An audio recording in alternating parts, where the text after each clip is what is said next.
Welcome to the HU Move Makers podcast, where we highlight folks that are blazing the trail and making moves in Howard culture. Welcome to the HU Move Maker podcast, where we highlight trailblazers and folks that are making moves from Howard University. Today, we got a special guest in the building.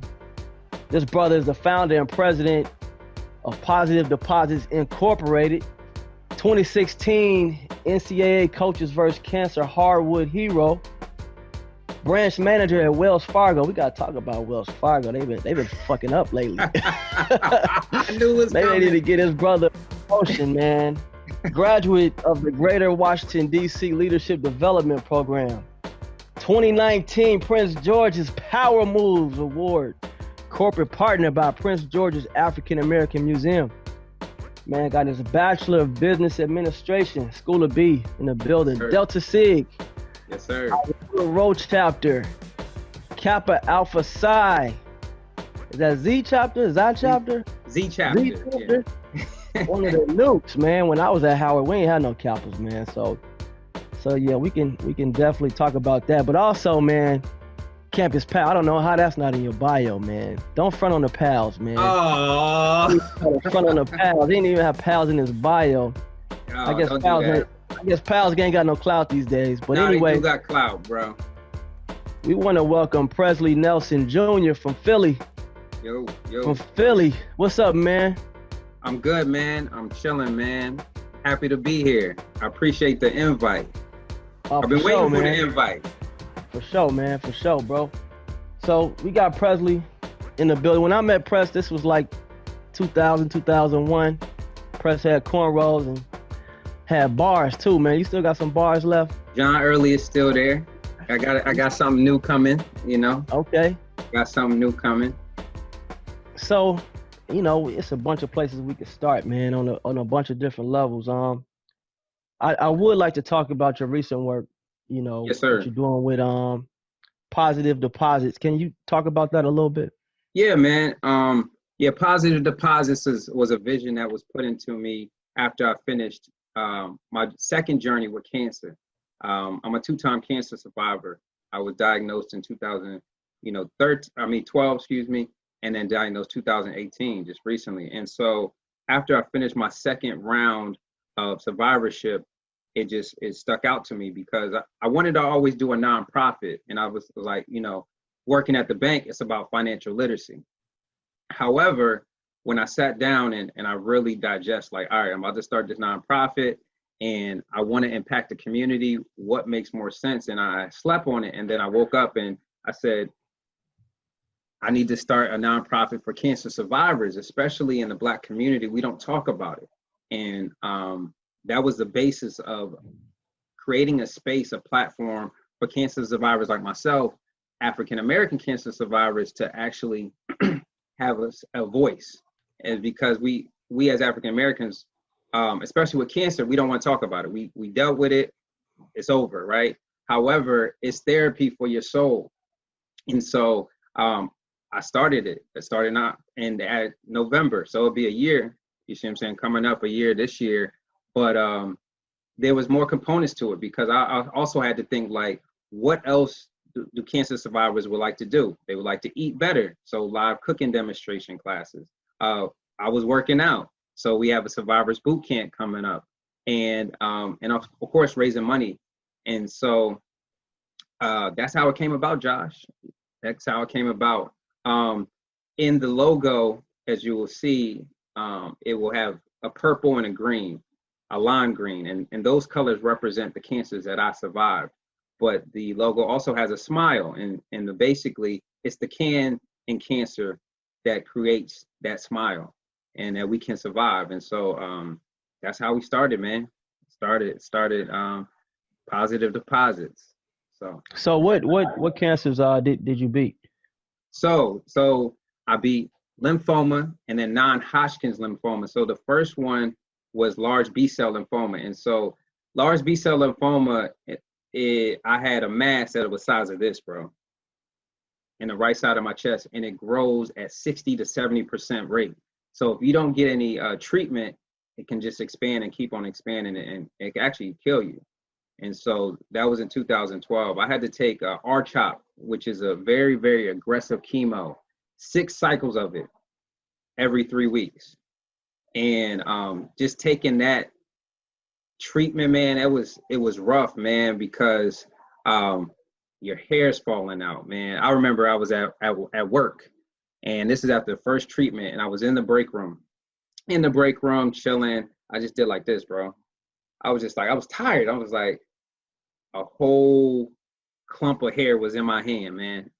I said, and more kept coming out. I called my barber, man, ASAP. I was like, yo, I have to go bald. I have to go bald because otherwise I'll just have this whole bald spot. And so it was rough, man. It was rough. I didn't want to tell too many people, because I never dealt with this before. I was 29 when I had found out, and I was at CBC.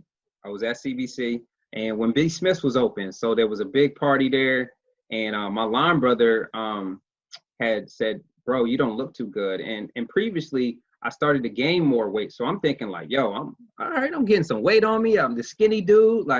And I started to get like headaches and migraines. And so I'm thinking it's just regular migraine. So I'm taking Tylenol 3s, things of that nature. Fast forward, we go to the event, I'm suited and booted. And it starts happening more. So strenuous, like a sledgehammer. And so my line brother, he was studying medicine. He was like, you don't look too good, bro. Went to the hospital, man. And mind you, You said it's strenuous, like what? Like you was just getting tired? Well, no, I'm saying that it was the pain just kept on increasing. So, and so I it was to the point where like I had to like hold my head, and so I rushed to Providence Hospital because I kept going, I kept going. I'm going to the after spot. I'm trying to hang with the CBC. I'm trying, and it just got worse and worse. Finally got to the hospital, and they had to do a scan. They had to do a scan on my chest, and the doctor was like, you can't go nowhere. And I'm like, what you mean? And he said, you have a mass that's the size of, almost 12 inches, and I'm like, what do you mean a mass? For me, I'm like, mass, cancer. So I'm already tripping. In my head, I'm just like, this is crazy. This is crazy. I'm 29, about to be 30, and you're going to tell me that I have cancer? It was too much, man. It was too much. But the good thing is that I had an amazing support system, amazing support system to get through it. And when I finally dealt with it that night in the hospital, I said, I gotta keep pushing. If I can get through Howard, if I can get through, pledging, I can get through just life in general, then I can beat this cancer. So I made it look easy. I was still throwing parties, still throwing happy hours for a cause and things of that nature. And I just kind of lived life because I didn't want to stop living and sink in my sorrows. And so I got through all 6, bro. And in January 2013, that was my last treatment, January 17th. I literally went to LA. I was like, yo, I'm good. Get to LA. Fast forward, bro. So this is the second cancer that I was diagnosed with, which is non-Hodgkin's lymphoma. And so it was 2018. And I had recently got married through the courthouse, you see what I'm saying? So I'm like on a high or whatever. And I was doing a fast before that. So I was doing a 40-day fast. So no sugar, none of that. And so I was good. Went to my line brother's wedding. I was in his wedding. I'm at the altar, but I got this cough, man, and just hot, cold flashes, whatever that is, man, cold sweat, excuse me. And I ain't think nothing of it. I'm just taking like Tylenol and things of that nature for it. And I got back from Miami, and then the doctor, we was picking up a prescription. Doctor was like, you need to get an ultrasound on your liver. And I'm like, why do I need an ultrasound? Like on my liver, like what's all that about? So my wife was like, just do it. You just don't know what it is. Cool. Did that. and they said that there was lymph nodes on the liver. And so I'm like, lymph nodes on the liver? And so that's just weird. Come to find out, Josh, man, not only had lymph nodes on my liver, I had lymph nodes on my spleen and all on both sides of my chest. And the doctors could not figure it out.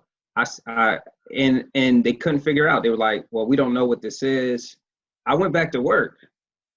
I'm in the meetings with leadership and head, and I'm coughing. I'm dry coughing. And it's like my chest is not hurting, but like I'm just like can't stop coughing. It's embarrassing, man. I had the area president in the room, and he's like, is everything okay? Like he's probably thinking like, this dude, like, can he like go out the room? You see what I'm saying? Because he's trying to give his talk. So I came home that day, and I was dry heaving so much I couldn't breathe. We rushed to the hospital again. And of course, once again, they said, like, we don't know what this is, but we can't let you out of the hospital. So I spent like a week in the hospital, man. And they were doing tests. They had all these like groups, like an infectious team and all this other stuff. And I'm just like, so y'all can't figure this out? Like, why is it taking so long? And I'm just sitting there in the room. They scanning my Costco card as my little, every little thing, And so they finally was like, well, it's stage 4. So stage 4 means that non-Hodgkin's lymphoma that is in 4 different places. So the reason why I was slimming up so much is because the nutrients in my liver weren't being received because the lymph nodes was blocking it. So that I lost literally, Josh, I was literally 175. I literally lost 45 pounds. Man. And that's just from the cancer just growing and growing and growing. And so I had to do chemo again. And, going through it during the second time, man, it was just tough. It was tough because it's like, I'm 5 years free. That's like the kind of like the deadline, right? There's like, once you're 5 years free, you're good. But then now it comes back again. So I'm back in survival mode. And, it was 12 rounds of chemo. So now we at 18, no radiation, but bi-weekly, 12 rounds of chemo. And but what does chemo entail? So chemo entails, hey, you trying to take me down memory lane. Oh, so chemo, you have to get a port. So a portacath is where they can inject the chemo. It's a small little bump where when they have the needle that comes to the IV, they can put it in your chest. So it's right here. I still got mine in right now. And you get 4 bags of just chemicals and toxins that help melt down the cancers. So it's just melting down all the lymph nodes and trying to get it out your system. And so it usually takes 4 hours every session. And is that painful? It's not painful until you get to the red bag. They call it the red devil. And it's like, once you get that bag, it's like your body's on fire, bro. It's like, but you're drained. You're sitting in a chair, you're eating your snacks, maybe some water. I used to fall asleep all the time because I was just like, this is a long process. And then you get up, somebody has to drive you home, and then you just deal with it. And then you get a week off, and then you go right back into it. And so, for the second time, it was just like, it's some bullshit, yo. This is, however, I use the same technique like I did last time, and I just had to keep pushing, man, until my body would not allow me to. But I had a support system that was even crazier the second time, and I actually shared with people that I was going through it the second time, because Charmian cussed me out. She's like, she found out the first. She's like, Press, why didn't you tell me? Like I would have been there for you. And it wasn't nothing against her. It was just that I was just dealing with my own ish. And, I didn't want people to feel sorry for me, because every time you talk about cancer, they're like, oh my God, you're going to die. Or, we're so sorry for you. And it's like, I don't need that. I didn't need that. And for those that in my support system, they knew how outgoing type of person I am. So I kept those that are around me that treated me normal. And that was So is that important. how important is that to have I guess the right mental state when you're going through something like that? You Do you have, think that helps you cure or heal? yeah. The mind controls the body, man. It's what you put in here that controls everything. And that's another reason why that I created Positive Deposits, is because that logo with the smile, you can have cancer and you can still be happy. You can have cancer and still push through. You can have cancer and achieve your goals and dreams. Cancer does not have to be a roadblock to your success. And so for me, being positive, having positive people around me, people that actually got more strength and I became more of an inspiration for folks, because like, you're not sitting at home, you're not, sulking. You're like, you just do a happy hour. You know what I mean? Howard Homecoming, during that time, you see what I'm saying? Those times I had cancer, and I was still pushing through. And so if you start thinking negatively, it's going to affect your body. It's been proven. Your mind space is very important. You have to. It's mind over matter, mind over cancer, for sure. Welcome to the Go Fish Village podcast. As a Chinese proverb says, give a man a fish and you feed him for a day. Teach a man to fish and you feed him for a lifetime. At Go Fish, our goal is to teach individuals just like you how to build wealth through real estate. So when you get to the doctor, man, you get this news. Are you by yourself when you go to the doctor? So that first time, Josh, man, my phone died, bro. So I was out, didn't have no charger. Why did I do that? Car didn't have no charger. And I literally drove to the hospital in pain, and I was by myself. Thank God people got chargers, because they literally had a charger, and I finally charged my phone, and I phoned a friend and let them know.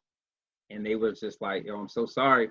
Prayed it up with me, man. And then I just started reaching out to my family and things of that nature, and they came. And so yeah, I was by myself, man. I was by myself the first time, man. So what goes through somebody's mind when they get news? Like, how does the doctor deliver news like that? They just tell you. Like, So they got to be like straight to the point. They're not beating around the bush or nothing. no, they'll try to create the fluff, right? They'll be like, well, so we looked at your charts, and they just try to like package it really well. Uh-huh.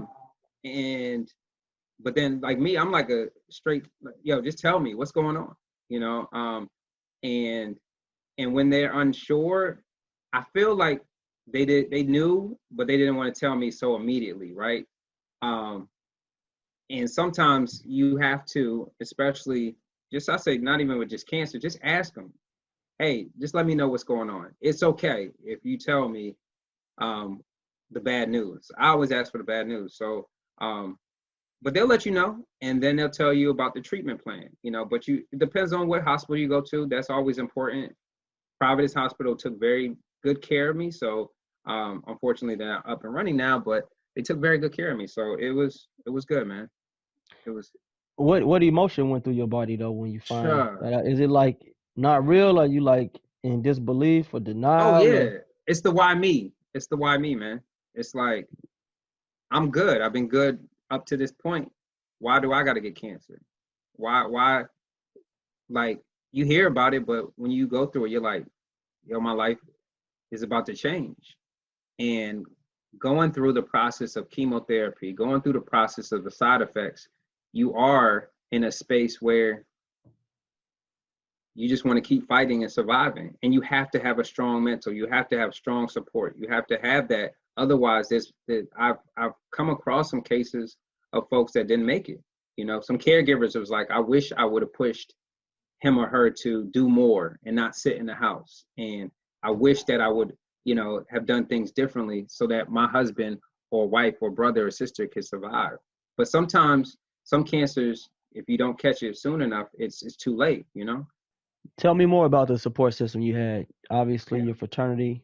Was there anybody else? Because Yeah. you're not from DC, so getting news like this and you're, far away from home, that can be tough for a lot of people. Well, so the interesting part, Josh, my mom, 2002, my mom actually lived in Maryland. And so my mom lived in Maryland and my sisters lived in Maryland. So the cool thing about that is that I had them here, so they've been here since 2012. So this is 10 years later, they're still here. And so it was easy to have that because my sister or my mom would take me to my sessions. Mm-hmm. And so and I only had 6 sessions, but anytime I needed some food or things of that nature, they're bringing food. So shout out to my mother and my sister Leslie and my family members that just drove down, you see what I'm saying, to just come visit me, as much as they could. And so that was very helpful to have them there.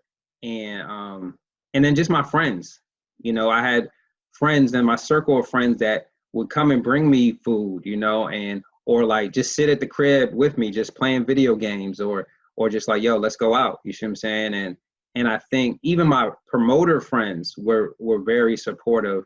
And that helped me a lot to not think about this pain that I was going through. And I look back at pictures now, I'm like, dang, I was in the DJ booth with DJ Money and I'm sitting there with a scarf and it's cold and I look pale as hell, but that support outside of family and just the connections and relationships I built was amazing, man. And I wish that I did share with more people because there's people that wanted to help but didn't know. And what about at work? How was that? Oh, work. Oh, bro. So, and we're just talking about the first time, and this is before now Wells Fargo, but my area president and district manager was like, don't even worry about work. Do what you need to do. True story. I was in the hospital. I was in a doctor's visit with my mom, and I never told them what hospital I was at. I never told them. I really never told them. But down the hall comes the area president and the district manager, and I'm like, "What y'all doing here?" He was like, "Well, we wanted to personally come and visit you because like you're going through a lot, and we want to let you know that your job is on hold until you get back. Don't rush." And that meant a lot to me because that showed me that those managers not only cared, but they want to support me in any shape or fashion. So that was a game changer. That actually helped me stay longer at Wells Fargo. So Wells Fargo not as bad as not as bad as the media portrays it to be, because you guys recently took a hit with the CEO about the black talent. And I remember before that, I think it was like some fake loans or something like that. Accounts, yeah, man. Now, Wells Fargo has different layers to it, man. And so it's not. I'm not saying this because I worked there, because when the CEO did make those comments, I did feel away. But you have to understand the background of him, right? He's been a part of a companies and he never supported diversity and inclusion. So when you say things like that, I'm not surprised because you don't believe in diversity and inclusion, And so now, granted, does it make me second guess like right now? Oh yeah, no question, because that's coming from the top. Tim Sloan never said that, Other CEOs, but that's because they supported the diversity and inclusion of the people at Wells Fargo. The majority of people that work at Wells Fargo is Latino, Black. In as far as the branches. Now, as far as the other industries, I can't speak to that. But in the branches, the front lines, the people that we've been dealing with, customers coming inside the branch and stuff like that, you can't say that. They're like, okay. But I also think that it's on us, like, to speak up. And if we want to get promoted and we want to climb up the ladder, we need to speak up and make sure we're holding ourselves accountable and putting ourselves in the right space. And I've done that. And so I can't speak for everybody at Wells Fargo. I've had the opportunity to have lunch with an area president and things like that, but I asked for that, and maybe because I was, School of B, corporate America, I know like you can't just sit still and be comfortable and complacent. You got to go after and get it. You know what I mean? That's Howard University. Go out and get it. Damn. In terms of your faith, man, when something like this happens at not just a young age, but then it comes back again, Did you question God at all, or how did it affect your faith? I didn't question God. It just made my faith stronger, man. You know, God, faith is what you can't see. A lot of people don't realize that. Like, if you have faith in anything, you can't see that what the ending result is. And so, but you have to believe it. So when the first time, and I said, you know what, God, you've got me through these other storms, you can get me through that. I never went back on that statement. I never said, God, why are you doing this to me? I woke up every morning. I said, you know what? I had my conversation. I did this ritual. I would be in the shower. At the end of the tub, I would let just sit there, fetal like this, and I would just have my conversation and let the shower just follow me. And that was, in my mind, God and me having that intimate moment, like, just rain your blessings on me. And then now let's go out into the world and keep it moving. And so my faith is continuously strong, and I know that he brought me through this first round, the second round. You gave me a daughter. Like, I will never question God, because he's made some of the most impossible things happen in my life, on top of everything else that he has blessed me with. So faith is super strong, man. So why do people keep things like this so secret, not just from associates, but people that, like you just mentioned, your wife's mom didn't even tell her daughter? What's the benefit to you of not telling someone who you're really close with? I'll say, just for cancer survivors, and on our podcast, some of the most central themes come up with it. You know what? Some people you don't want to be judged, because once anybody hears cancer, they're like, somebody's dying. Another thing is that you don't know what to do. Like, it's like, how do I explain something that I don't even fully know about? Like, I had to research my cancer, and I would tell anybody, research. You don't know what to say, because people have 1,000 questions, or they want to stay away from you. They're like, is cancer contagious? Because I don't, like, there was times where somebody stopped dating me because I told them I had cancer. They were like, so is it ever gonna come back? Because I just want to know. And I was just like, I ain't messing with you. Yeah, bro. I didn't say nothing. Like that, man. That's name. Who was that? They went to Howard? No, they didn't go to Howard. They did not go to Howard. If they did, I would definitely out them. No, but no, they I think they went to Bowie State. So that's probably that's probably the reason why, man. No, but it's hard to talk about, man. So I have encountered people that I encourage them to speak up about it, but they were like, man, I don't get good responses from talking about it. People feel so sorry for me. They treat me different. They treat me like I'm a fragile box, and they start acting weird. And so that's another reason. Some people don't want people to be weird around them. But what if, you tell me you got cancer? I'm like, well, yo, let's take a shot. Like, you do want people to treat you a little bit different. You know what I'm saying? You don't want people to be insensitive. Like, yeah. You know what I'm saying? Pat you on the back, or like, muffle you aside the head. Like, like. Yeah. I mean, like, while you're on chemo, you can't drink. You can't do none of that.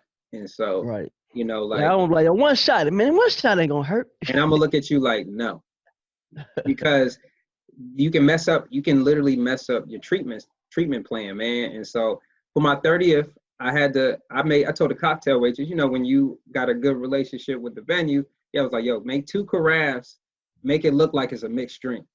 And so as everybody's popping the bottles, I'm like drinking this carafe until they like, yo, we taking shots for Press' birthday.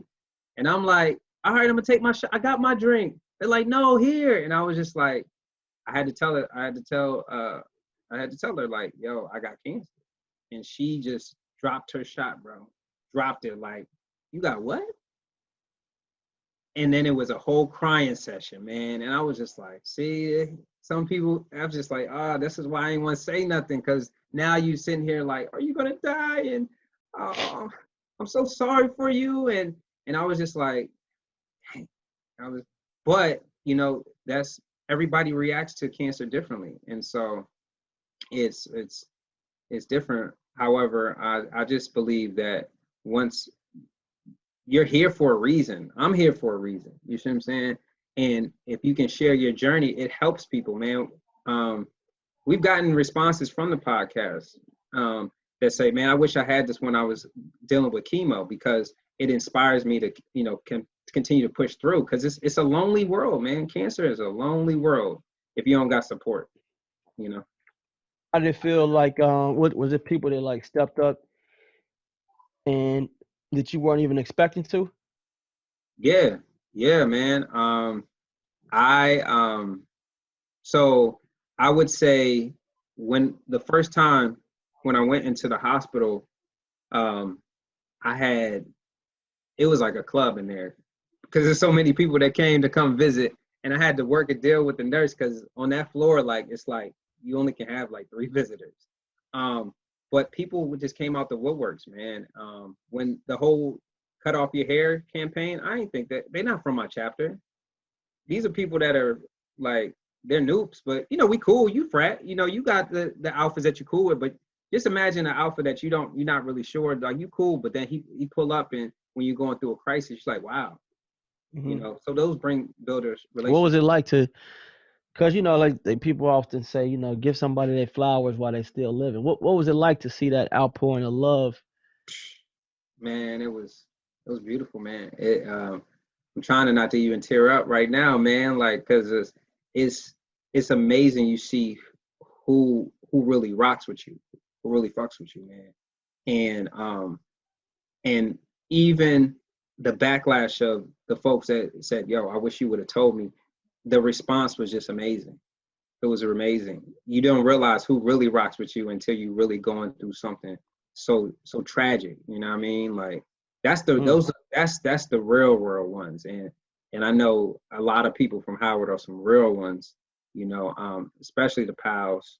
I can go on and on, Josh. I could go on and on, but it's definitely some real ones, man.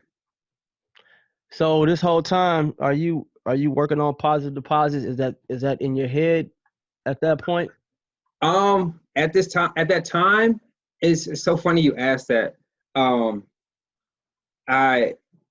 It seemed like it was popping up throughout the journey, right? Because I had the first name was the Soul Survivor Foundation. That was the first name. And I was just thinking, like, if I can survive this and I can be an inspiration, because my first actually project was to write a book about it. Everybody's like, you need to write a book about this. Like, and after being interviewed for my own podcast, I was like, I need to write a book. It even meant more, because it wasn't enough time to actually share everything within 2 45-minute sessions. And so, but I knew that I needed to do something with a purpose. And so Soul Survivor Foundation was the first name.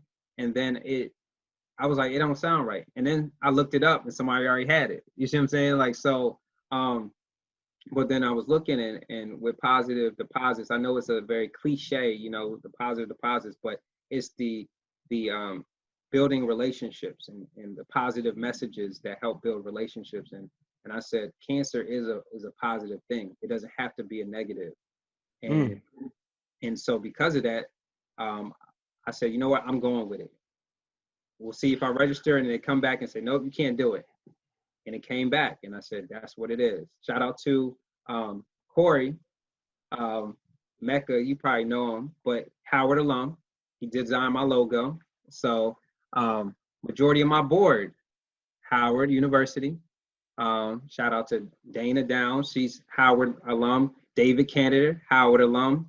You know what I mean? Lauren Linder, Howard alum. So my whole board is Black, but Howard has been very good to me and very supportive of this journey.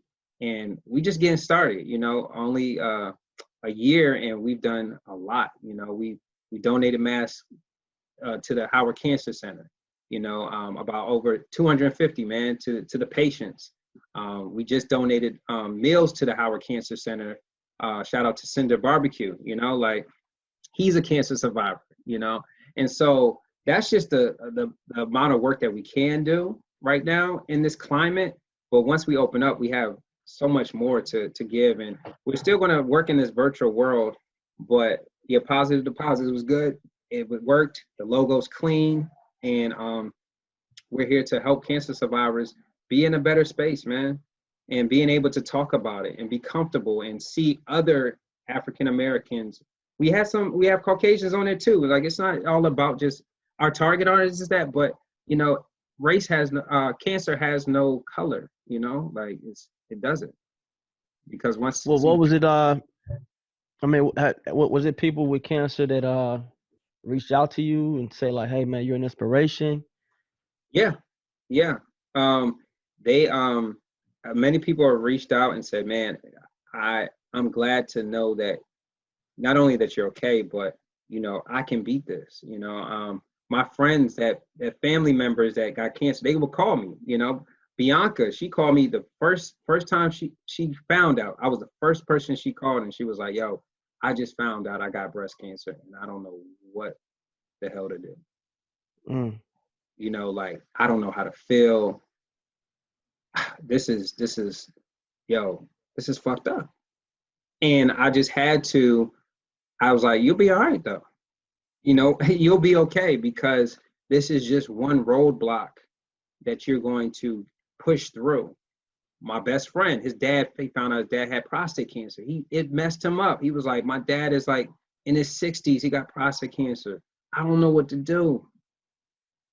I was like, this is what you do. Don't give him the sorrow. Don't give him the sorrow story. You know, don't act weird around him. Be normal. Ask him how he would like to interact, you know? Because we don't do that. We go by what we think we should do, but just ask him. Hey, you know, I know you're going through this. How you want your environment to be, so I can protect it for you. And be that strength for you. You ask that question, they may tell you, like, you know what, I just want you to just be there. And just be there. Don't assume, don't make your own, like, this is what I need to do, or what you see on TV. Nah, because everybody's different. But being able to be a open ear and just listening, you know what I mean? Sometimes it's just listening. Let them vent, let them cry on your shoulder. I got you. And what about now, you in 2016 you was in the Coaches versus Cancer Hardwood Hero, man. I know that had to be not necessarily a dream come true, but I mean, I know that was a dope experience. So Josh, what you may not know is I'm a huge March Madness fan. Like, I did the brackets every year, so Duke was my favorite team. Like, so the opportunity, a brother from Delta Sig was working in Houston. They was like, yo, they're looking for cancer survivors to play a basketball game to raise money for the American Cancer Society. I was like, well, do you have to be from Houston? They was like, no. So I did the video, and so I submitted it, and I was like, man, I hope I really get this, because like, I'm a Final Four. Like, I'm like, this is crazy. Like, you get to play on the court of the Final Four. Like, and so I did it. I put it through, and then they called me, and man, when I tell you, I almost did a backflip. I don't even know how to do gymnastics, man. I said, what? And so that experience was so dope, because I met so many different people that had different types of cancers, and to be with Coach Harick, you know, and these legends and some people that came in to just kind of like help us like prepare for this game. It was dope. It was super dope, man. And they paid for everything. It was a sponsorship with Infinity, so did get some royalty checks, so that was dope.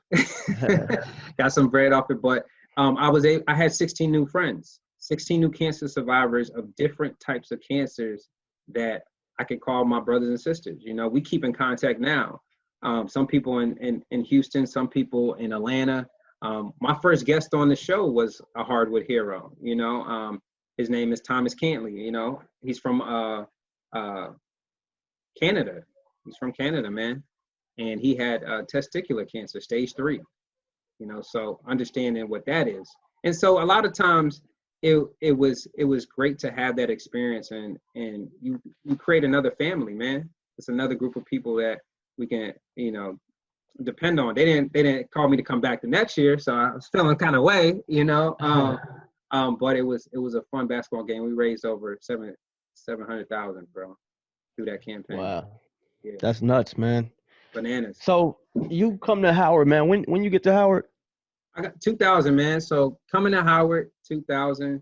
My dad and his friend dropped me off, man, and I was in Drew Hall. Man. So Press Senior dropped you off. He dropped me off, which was interesting. Because he literally said, "All right, here's $50." He thought he was doing something. Yo. He was like, "Yo, don't call me till graduation, boy." Right. He was like, "Here's $50. All right, good luck." And I was like, "Okay." I walked in to Drew Hall. It was hot as hell. Hot as hell, and Drew. That's Fourth funny, floor. man. I remember my mom sent me $20 a month. She sent me $20 a month, and I ain't gonna lie, like I was grateful for that $20.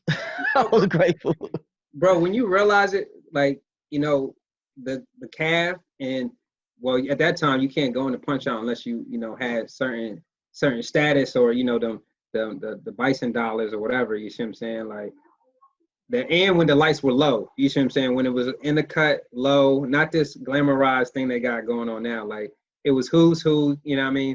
But no, yeah, I got to Howard, and it was different. My roommate was from Detroit, and so just navigating through that, I was like, wow, this is crazy, because so many beautiful Black people, Black women, we outnumbered, you see what I'm saying, as men, but it was the Mecca, man. It was just its own little world. And probably previously coming to Howard, I went to Hampton. I said no. It was secluded. It looked old. You see what I'm saying? Like, but Howard was where it was, man. And so no, it was pretty dope. Campus Pals. I remember seeing you out there. I remember seeing Joy. You know what I mean? That was like, I was like, yo, they lit.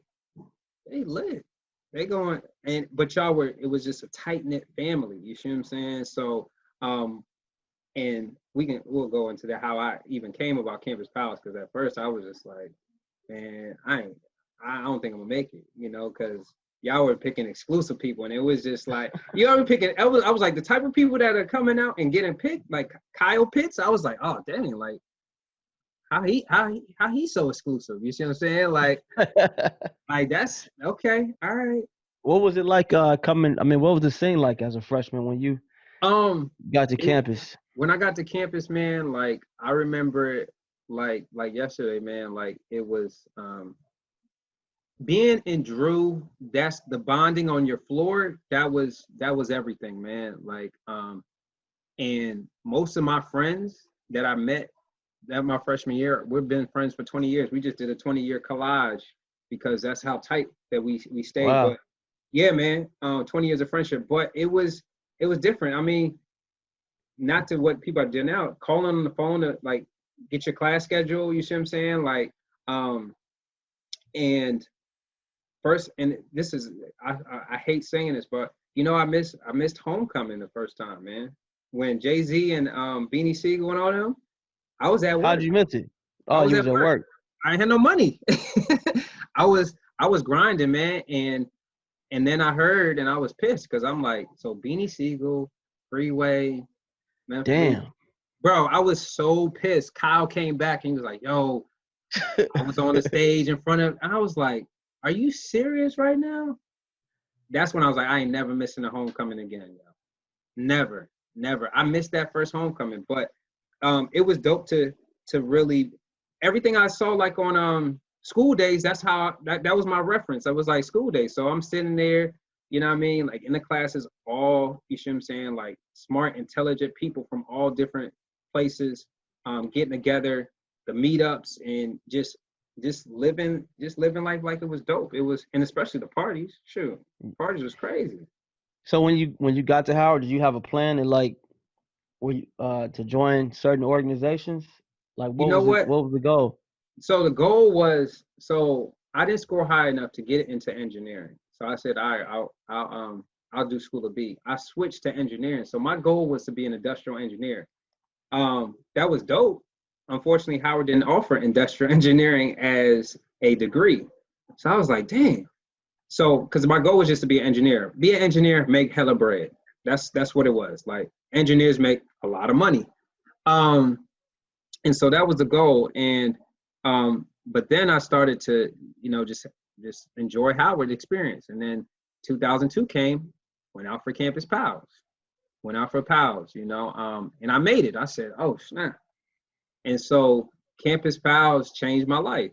I came in contact with a lot of dope people like yourself, Mike Nelms. That was my buddy, man. He held me down, man. He was one of the reasons why I actually was able to stay at Howard. He was able to connect me with Miss McLeod. Shout out to Miss McLeod. She gave me my first internship at Howard. So I was able to not have to work at Foot Locker and a little tuxedo spot. I could actually work on campus. And so from there, I was just trying to figure out how I can not only finish engineering, because at that time, if you missed a semester, you had to wait a whole nother semester, you see what I'm saying, to actually get caught up, because the prerequisites from that other class was in the previous semester. I got tired of that. And I had to say, like, what do I like to do? I'm more of a business guy. I actually came back to the School of Business. But in the interim of that, I was kind of lost, because I'm like discouraged, because I'm like, I have to prolong this engineering thing, and now I got to go back to the School of Business. They told me to stay in the School of Business. Now I have to go back. But the cool thing about that is that I was able to join Delta Sig. Michelle brought me in. Michelle Howard brought me in, and she said, I know Press. He's a dope pal, and he needs to be in the frat. And so I went out in 2006. Now mind you, all my people that I came in with, they're gone, and I'm just still trying to finish Howard. But the business frat helped shape me in other ways too, because they built my impromptu skills and just business savviness.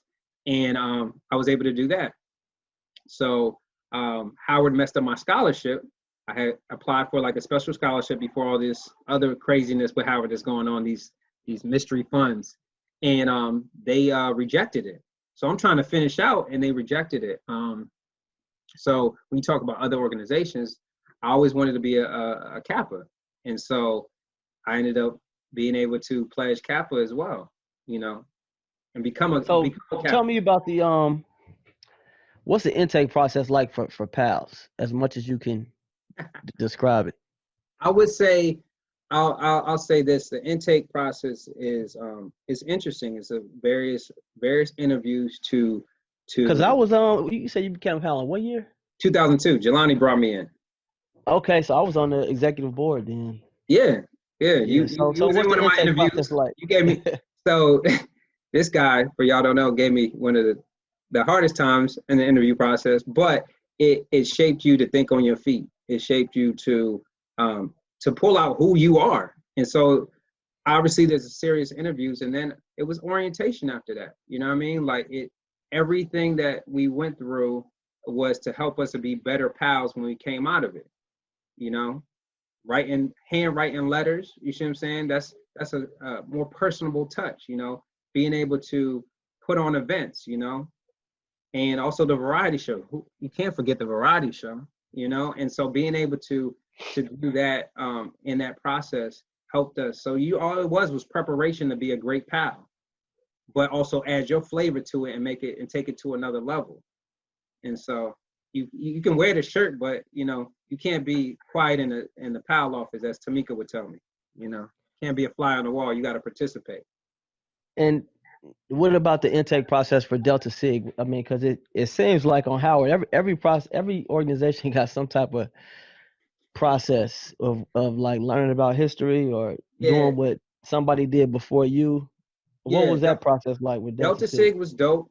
It stretched me, you know what I mean, in a way I never thought I could be stretched. It was definitely different from PALS, because you're learning history about a fraternity, right? And you're to memory, but also too, you're able to learn the skills you need as writing a business plan, putting on fundraising events, learning how to talk impromptu, having confidence when you speak, keep your head up, you know, how to wear a suit and tie, you know. And so it was a professional fraternity for a reason. And also too, outside of that, you are able to go to these league conferences and interact with other brothers. And with pals, you have a girl pal, guy pal. In Delta Sig, you're just brothers. You're brothers. And so, yeah, so a girl is a brother, is a Delta Sig brother. You know what I mean? But you get to interact with people from all different lines of, you know, school of business. You see what I'm saying? Like international business, finance, all these things, and that's what made it real fruitful. And I mean, some of my line brothers are diplomats. You see what I'm saying? They own their own businesses. They're really doing dope stuff. So it brought that professionalism. Could you be in Phi Sig and Delta Sig? Yeah, you could. Yeah, I know y'all didn't want to do that. Y'all were like, nah, Delta Sig is but you could be in both. We had some people. Oh, really? Yeah. I didn't know that. Because Phi Sig is what, the honor fraternity, right? Yeah. Yeah, you could have definitely did that. It's better than they have another professional fraternity that they I forget it, with AK Psi or something like that. But yeah, you could have been in both. I mean, you could. Yeah, I didn't know that, man. I thought you had to pick. It was like a beef or something like that. I didn't know. It seemed like a beef. It seemed like a beef. The colors are similar. Yeah. And so with Campus Pal, so what year are you at Howard when you become a Campus Pal? So 2002. I'm a junior. Yeah, I'm a junior. Okay. Yeah, I was a junior. Yeah. And you know, Phi Sig don't even exist no more because of hazing stuff or allegations. Yeah. So you become a Kappa, man. When I was at Howard, I did know quite a few people that wanted to be Kappas, and you know, it was no sign that Kappas were coming back. I mean, how did you find out about that? Well, I kind of had a cheat code, you know, like so there was a Kappa line that came out in the Kappa Cool Out in 2001, and so even though it was, so they at the Cool Out they actually had a probate show. They had a probate show at the Cool Out in 2001. I didn't know that. Yeah, so it was towards the end, but they had literally a probate show, and that was the first time. But they were official Kappas? Unofficial. So unofficial. They were unofficial. Damn. Yeah, that they were unofficial. So when I got on. So when you're an unofficial Kappa, who recognizes you? Just that chapter? The Noops. The Noops. But not Kappa Alpha Psi? I mean, when you're unofficial, that was an underground line. But the Noops respect you though, because you know. That sucks though. That sucks. It don't, but it doesn't though, because the thing is that. I'm saying, but if you do that at Howard and you move to like Cali and you like, yeah, they like, I don't see your paperwork. Like, you know what I'm saying? But see, that's if you only work focusing on the paperwork. But when you get made, because paper can burn, bro. Paper can burn. Your house can burn down. But you pledging, that stays with you forever. So the good thing about pledging is that people come see you online from all over. So it don't matter. It don't matter if you national. So those guys in 2001, they were part of your process. Yeah. Oh, that's good. Yeah. But all those two, they got their paperwork though. You know what I mean? Like, so that's the thing. Like they got both sides of the fence now. And so, but no, I was still connected with them because I saw them on campus. They were in front of the Kappa tree, you know, playing Kappa baseball. We going to the parties. And so I always stay connected. Now, granted, they graduated and it was actually supposed to be a line in 2002. But that got shut down. There was a Kappa meeting on campus. I'm like, oh, it's about to go down. Nationals came in like, what are y'all doing? You know, and so that got shut down. So after Delta Sig, I was still connected, and I was like, they were like, no, this is a year Kappa's coming back, spring 07. I said, you gotta be kidding me. And so I did what I needed to do. I started attending the events and getting to know the people that were in charge. They were very thoroughly impressed with my resume, and it came time for applications, and I made it. So and I'm very fortunate. I made PALS on the first time, Delta Sig on the first time, and then Kappa for the first time. And I know some people don't make it always on the first time. So thank you, God, for allowing me to not have to try out so many times, because I know that's a headache. So you was at Howard for what years? From 2000 to December of 2007, man. Yeah, I was there for a Damn, minute. 7 years.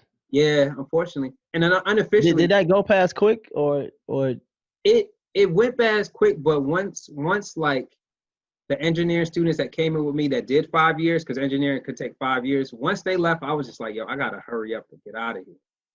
so you were ready to leave after a while? Oh man, like I couldn't relate to nobody. You see what I'm saying? The people that I came in with, like, now I have to adapt to the generations that are coming in Howard, right? And so that's why, like, my span of knowing folks from that time period is like very large range, because I was on campus for that period of time. So they're like, oh, I remember you. But like, they're like, well, how you partying with the class of 04 when you graduated? I was like, because that's my class, you know? I was just here just to try to finish up, you know? But it's cool that you were at least involved in some organizations that, you know what I mean? Because if you would have just been like not involved in them clubs, that shit would have sucked being there that long. So it would have been so trash, because I was just like, it was times I'd be like, dang. Because after 05, I was like, I got to get the fuck out of here, man, because it's torture. But I was involved, so then it made my experience just better, you know, and be able to make an impact, you know, in those organizations. And so I was blessed to have that, man, you know. But I loved it because at Howard, one of the dopest memories I did have is that, so we was in the towers, right? And it was somebody's birthday. And we were like, yo, what would happen if we threw a party on the yard? So mind you, this is like 2003. And we said, well, I don't know. Let's try to do it. We literally went to the middle of the yard, had a boom box, and we just threw a party. It was just what DJ Odyssey, he was the one that was a DJ doing all the parties and stuff, came in, and we threw a party from literally like 11 to 4 in the morning, bro, on the yard. Even campus security was like, man, just go ahead, bro. For real? It ain't like that now. It was like, go ahead. He DJ Odyssey drove up, put his turntables up, and we were just having a dope time. And that's just one of many memories where Howard, yeah, it was a party school, but it's the experiences that you gain from Howard allow you even now to be able to push through your job, through your career, you know what I mean? The connections that you make. And I've always said this, you know, like, don't be a picture in the yearbook, man, you know, because we all got to take yearbook pictures, but like, get involved. What's your claim to fame while you're in Howard University? Because you only get one shot to do it. You get one time to do it. And I made the most of it in all the organizations, you know, especially like bringing a group in PAL. So I knew what that process was like, bringing a group in Delta Sig and even being— How did those things prepare you for when you got online to be a Kappa? Man, when I tell you, like, it, you know, and it's then so you're the older guy too. Yeah, so I'm the older guy. What is funny is that everybody in PALS, in Delta Sig, they were all noobs. So I guess that's where they get, you know what I mean, where most of the processes come into. But it actually helped me prepare a lot more because I already kind of knew, like, to have that discipline, to be able to submit, you see what I'm saying, and be able to, you know, show that deference, man, and swallow your pride and finish, you know, and finish. And so, like, I'm grateful for PALS and going through that process, and grateful for Delta Sig because it helped me with Kappa. It was easier, you know. It wasn't a shock value, you know what I mean? You know, somebody say something crazy to you, you know, you like, okay, that's just a part of the process. So either I'm going to take it or I'm going to just get pissed off and, you know, just drop, you know what I mean? Like, so it's very important. But also, too, all of those organizations helped me even in my career after Howard, you know, getting my job at Deloitte, working at Wells Fargo, you know, being connected to all these other venues to even now where it's still the love, man. It's still the love. Howard, Bison, we stick together, man. And it's a beautiful thing, you know. Welcome to the Go Fish Village podcast. As a Chinese proverb says, give a man a fish and you feed him for a day. Teach a man to fish and you feed him for a lifetime. At Go Fish, our goal is to teach individuals just like you how to build wealth through real estate. They always say like pledging is mostly mental. Is that something you subscribe to? Yeah, pledging got me through cancer, bro. Pledging, that's that mental, like knowing that, like, yeah, you're gonna have your ups and downs, but you still got to keep fighting to get to the end of the road. It is mental. You can allow people to get in your head, but it's mind over matter, man.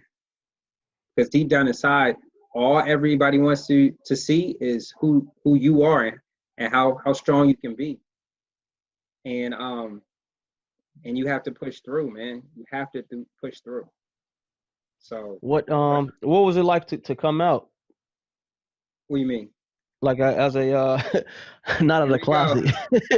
I mean to probate. Like when you're able to when you're officially a member and you can announce it to the world.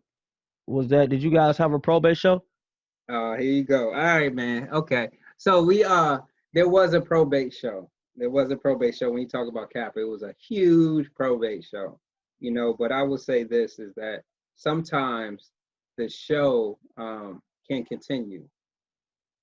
What happened? I'm in Chicago. You in Chicago.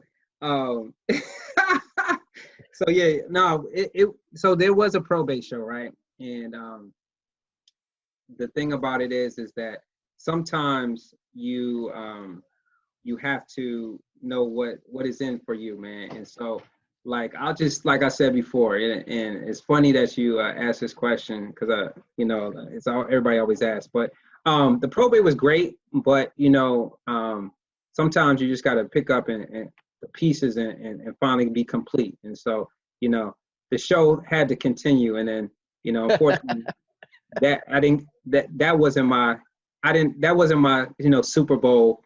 You know what I mean? That was just the pregame. That wasn't a Beyonce moment. So did you get to have a Beyonce moment? That it was great. It was cool, but sometimes you have to make sure you get your PhD. Man, that's real, man. I mean, sometimes you got to take, it's lessons you learn in life, man, so other people could win. You know what I mean? Yeah, but there's levels to it. There's always levels to this, and I had to make sure I had the right level so I can adapt to the environment. You're trying to be a black belt. You wasn't cool with that yellow belt, huh? Nah, bro. Real recognize real. I'm gonna just leave it like that. So, when did you graduate? You funny for that one. When did you graduate, Howard? December 2007, man. Yeah. Okay. Yeah. And you crossed when? Spring 07. So I only had a semester, man. I only had a semester on the yard. Oh, okay. Well, that's not bad. Yeah. So, but you're still active in the grad chapter? Yeah, Washington alumni. Yeah, I'm currently the vice chairman of undergraduate affairs. So like I'm very active. One thing to pledge on campus, but then also the work continues. And so I'm very active in my DC alumni chapter, and so it's important because it's, to me, that's what I wanted to do. You know what I mean? Like, and I'm not knocking nobody that doesn't join the alumni chapter, but we need more brothers to continue contributing to the work of this frat. So at what point do you start throwing parties? Sure. So it's funny, I got thrown into parties in 2007, bro. So this is why there's levels to this, you see what I'm saying? Like, and when you complete your PhD, your black belt, you see what I'm saying? Like, you get access to certain individuals. And so my special introduced me to Taz, 2007, and Taz needed help at Love, and so we talked, Love, and what was it? No, that was Dream was when I came into Howard. So Love, and he was like, yo, I need your help on campus. I know you know the Noops, So, you know, that was that whole thing, like bring the nukes to the party. So I got into that in that way. So, you know, I'm new to the game. I'm like, all right, Taz, what party you got next? You see what I'm saying? I'm gonna bring the pals, I'm gonna bring, you know, Delta Sig, you know that thing. How many people you can really bring? And so as I learned the game, I started to see like if you can bring numbers, that's what matters. And mind you, not numbers like, oh, I got this list of like 500 people, right? Like who's actually coming? So we had this party, the inner circle party, just to fast forward, and Taz was like, I'm gonna give you a shot. So if you show me what you can bring, you know, I'll let you do more parties. And so I submitted my list, bro. And mind you, I was like nervous because I was like, man, if I don't bring these people, I'm gonna be just the little side nigga, you know, like and literally when they had all the lists, I brought the most people, man. Like actually came, like scratched off, like and came. And so I gained my spot in the inner circle, and that was a collaboration of, you know, some of the top tier promoters, you know, Van, Taz, I think BJ, you see what I'm saying? Like, and so I was learning the game, but eventually, man, I had noticed that like if I got all these people coming, right, you know, why not create my own stuff? You know, like, and so Taz started to own Bar 7. I was like, just give me Wednesday nights, wind down Wednesdays. And that was how I got started, like really started. So mind you, that was 2007. I'm working with Taz on just holiday parties and things of that nature, trying to get into the weekly scene. And that was, you know, what, 5 years into it, I partnered up with Milton Yates, and we started to do Wine Down Wednesdays. And so that was we would have the buffet and then, you know, half off wine prices. And so we did that for a while. And then, you know, it's Howard Homecoming, you know, and that's the big stage arena to me, you know, because not everybody can throw a Howard Homecoming party. You see what I'm saying? So I would be helping out with Taz, still helping out with Taz, you know, and one day I was like, man, and this is when like the Yard Fest was like, it was dwindling down. You see what I'm saying? Like it was like, ain't no Yard Fest or whatever. And so I said, Milton, I said, yo, I got a concept for a party. You see what I'm saying? Damn, you ain't even holler at me, bro. We gonna talk about that. We could talk about that. We can talk about that. So cause I actually, you know, it's funny. I supported all your parties though. I did support all your parties at not Late Lounge, but your parties were popping. You and Jamel. So you picked Jamel to be your guy. You ain't worry about me. You picked Jamel to be guy. But it was all love. And so I said, you know what, Milton? Because Milton had the Hennessy Connect. I said, Milton, Milton is the Q, right? Q. Yep. Yeah. I said, yo, you know what? What do you think would happen if we did like an alumni happy hour? Yo? He's like, I don't know, man. Like that might not work out. I'm like, come on, man. Like it will work out. And he was like, nah, I don't know. He was like, okay. I was like, well, I want to do it. So you need to connect me with the owner of Opera. And so we can do it. And so he was like, all right, well, you got to put up $2,500. I said, damn. I'm used to just like, you know, they already got it. Now I'm learning the ins and outs of the game. And so he said, all right, I can get, I believe Hennessy can, you know what I mean, can do the 2,000 or whatever. And so we did it. So 5'9", that was my DJ from the you know, Bar 7. I said, yo, I got this party. I think it could pop. And it was our 10-year reunion. So I capitalized on that. You know, it was our 10-year reunion, class 04 10-year reunion. I was like, yo, we're going to do this alumni happy hour. And we did it, man. And that was my first Howard Homecoming party. And I think it was popping. It was popping. It was definitely popping. You got a bag. I got a little something. I got a little something. You see what I'm saying? And so then I was like, I'm gonna do this every year. And then of course, Barcode was still happening on Sundays. So that was my only party that I continued to continue to do on Sundays because I proved myself to Taz. Taz put me on the team, and so Barcode was always in the mix, and even like Ultra Bar too. So I always was in the scene under Taz's promo team, you know. But that year, 2014, was the first time I stepped out on my own after building my buzz from Wind Down Wednesdays, doing the holiday parties, rocking out with Taz, you know, sending out the flyers, emails, you know, the whole nine. But then the alumni party was a hit, and people were like, "Yo, I like that experience." You see what I'm saying? Because I think you had another party during those times, on a Friday. No, not yet. The bar Yeah, crawl. probably. I did a bunch of stuff, man. Yeah, you was the one that had all the events. I said, "Dang, this man going ham," you know. Yeah. But honestly, man, like once the whole tailgate situation, you know, I was like, well, look, why don't we do a tailgate after party? That was my next idea. I was like, why not?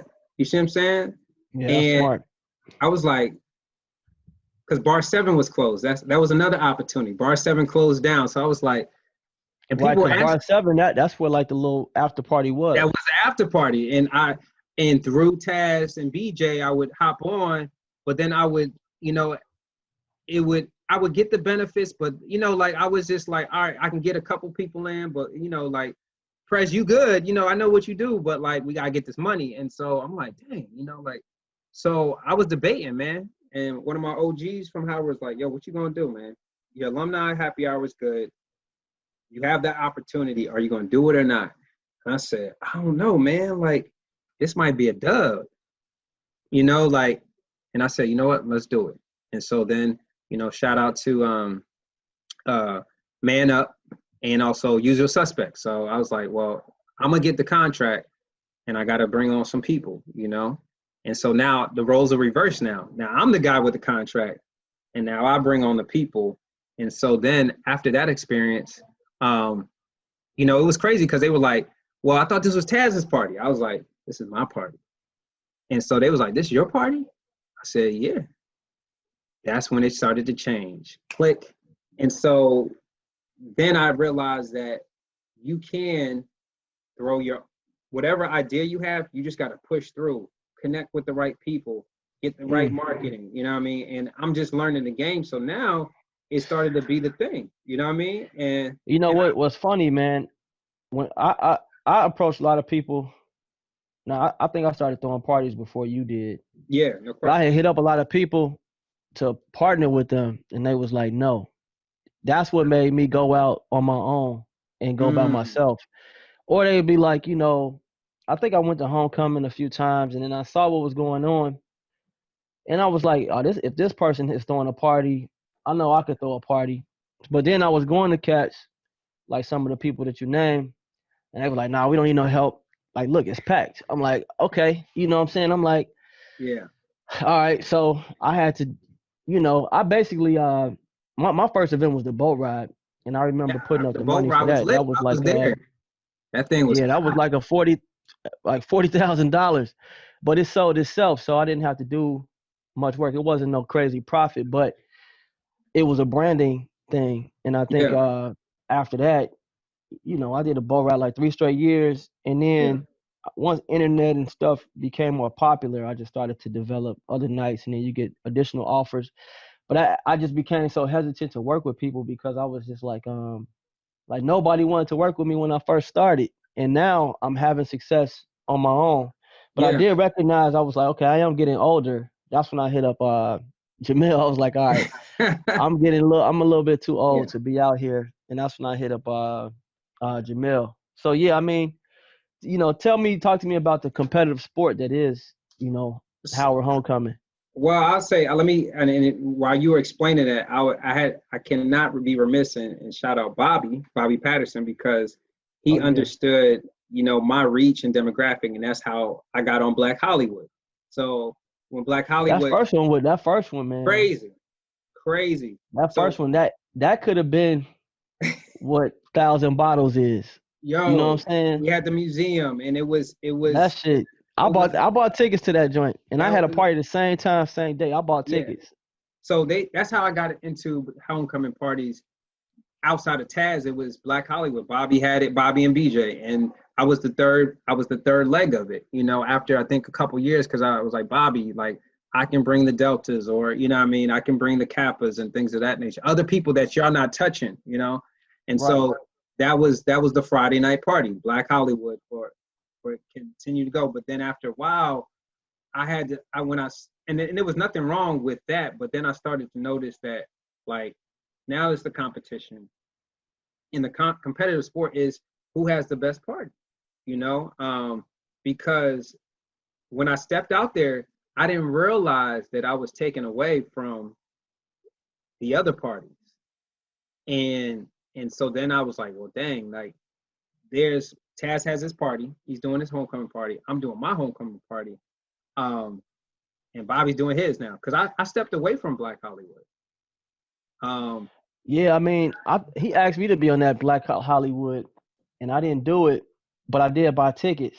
And I remember the buzz was so crazy. I was like, damn, I should have hopped on this. But then I remember getting going, and it was unorganized. It was just like, it was y'all sold so many tickets. It was like, because Bobby was like, yeah, we buying the liquor, we got security. It was like the business model was great, like in turn, like financially, but when you got to build something from the ground up, like, it's hard being in charge of the bar, the door, security, all of that. Like, I remember the liquor line was like long as hell to get some liquor. Yeah. And so but your point, that first one, like I said, that could have been that should be what 1,000 bottles is. Yeah.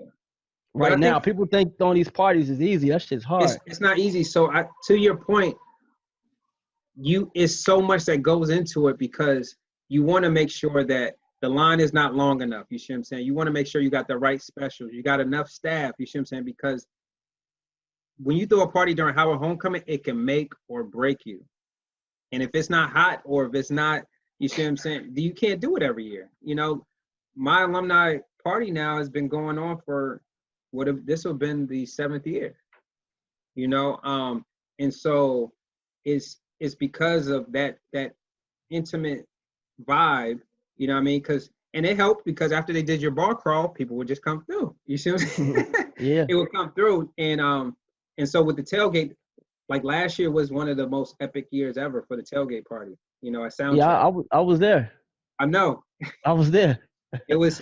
I went there before my party, man. I was like, you know what? I was at your shit. I was like, man, I'm not doing my shit no more. I was like, I'm coming to this, because I was having too much fun. I didn't want to leave. And so when you do all them parties at homecoming, it becomes a job. Even if you are making money, it becomes a job, because you out there, you seeing all your friends and everybody's having fun, but you got to, like, get to the next spot and all of that.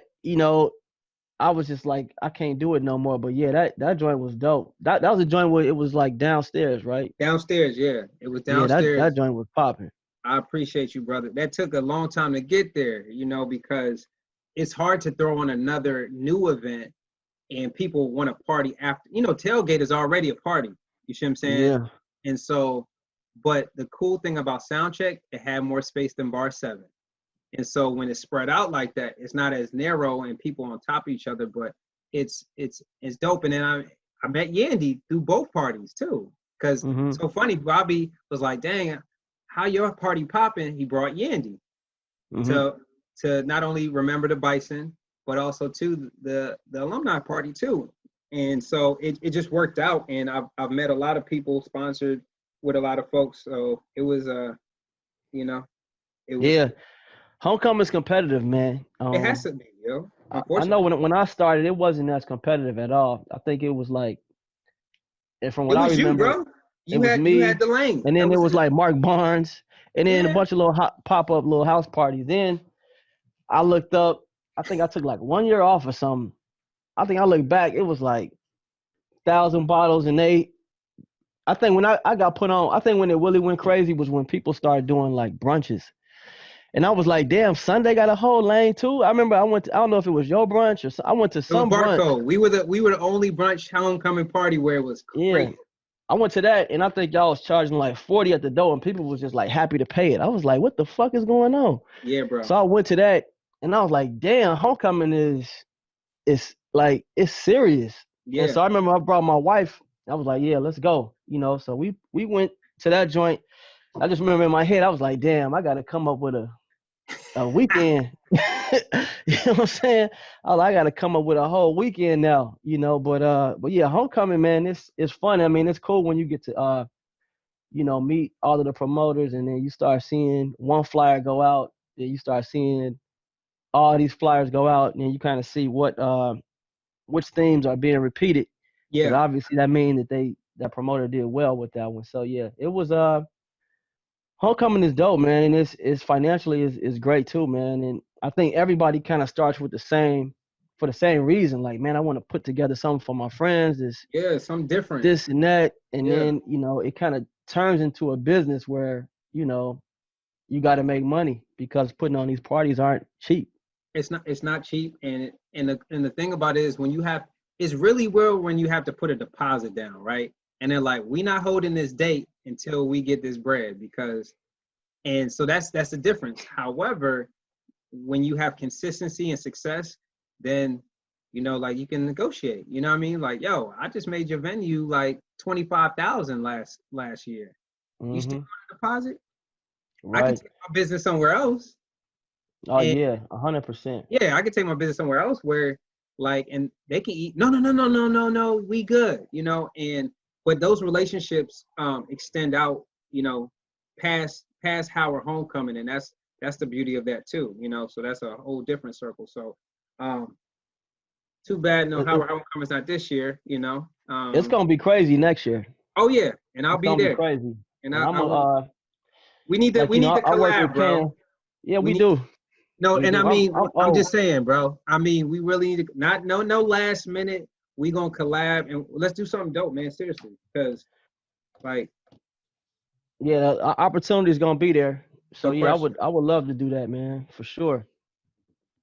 So we talked about a lot, man. We did, man. We did cover a So lot. you got Yeah, a daughter, 4-month-old daughter. You've yeah, been man. married now, what, 3 years? Nah, Two bro. years? 2 years. 2 years. Two Yeah, years married. You got the nonprofit. yeah, man. You the black representative at Wells Fargo. Trying to You, be you holding us down. trying, yo. There is hope, but ooh, it's not. You can't control So who's in charge.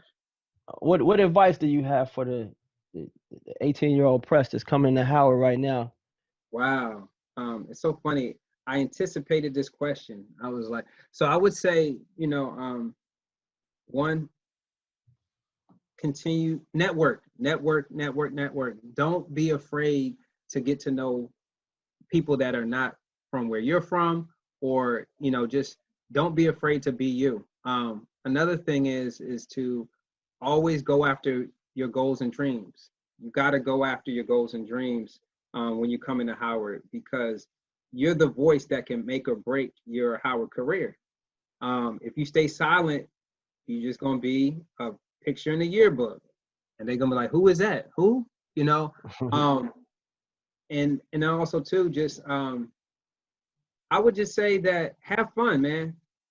Have fun, because study, but have fun. And the reason why is because, like, you only get to go to college once, unless you're going to go get your master's, but you ain't really partying in your master's and PhD. But make sure that you enjoy your experience, especially at Howard. It's the Mecca. It's so much history.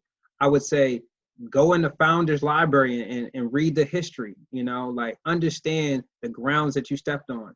I took my daughter to Howard, and mind you, there's nobody on campus, but that's holy ground right there, man. Like, some of the greats I didn't even talk about Verbal Armageddon that I was in. You see what I'm saying? Like, that Yeah. experience alone was crazy, where we did mixtapes, and I was on an independent record label. Like, all those things was because I was very ambitious, and I fulfilled the things that I like to do and just my passion. So go out there and get it, and don't let anything get in your way. And if somebody hating on you, let them hate, because you will, at the end, your ideas and your visions will always come full service and be better than what they thought it's going to be. What was it like to be in that Verbal Armageddon, man?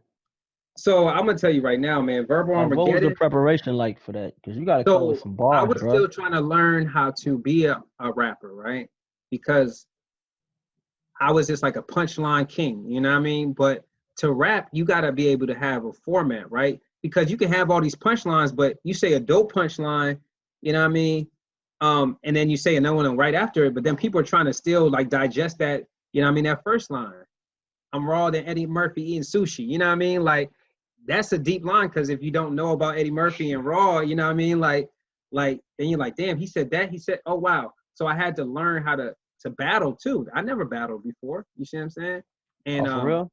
and Brandon Young, man. Speaking of Brandon Young, I had to battle him, and that was very interesting. Oh damn, bro, that's like battling you from Philly and your pal. Bro, I had to battle him, and I actually won that battle. But I was mad because the person I had to battle next, he did a whole song about his moms, and like I was like, that's a cheat code, man. Like, and I'm just spitting bars, but it was a good verbal exercise, and I got opportunities after that, and then even Ish, the hit maker, QB sister, was one on her tracks, pimping shit, and so I do have a project that's coming out soon. So I've been approached. Yeah, so stage 4. You got any bars you can spit right now? Bars, bro. I gotta give you. Well, I know you could give me something. Give me a nice little 16. You know what? I'm gonna dig one out from the crates for you, man. I'm gonna just give you one from the crates, man. This actually is one of my favorite verses. And actually it was with, Ish, you know what I mean?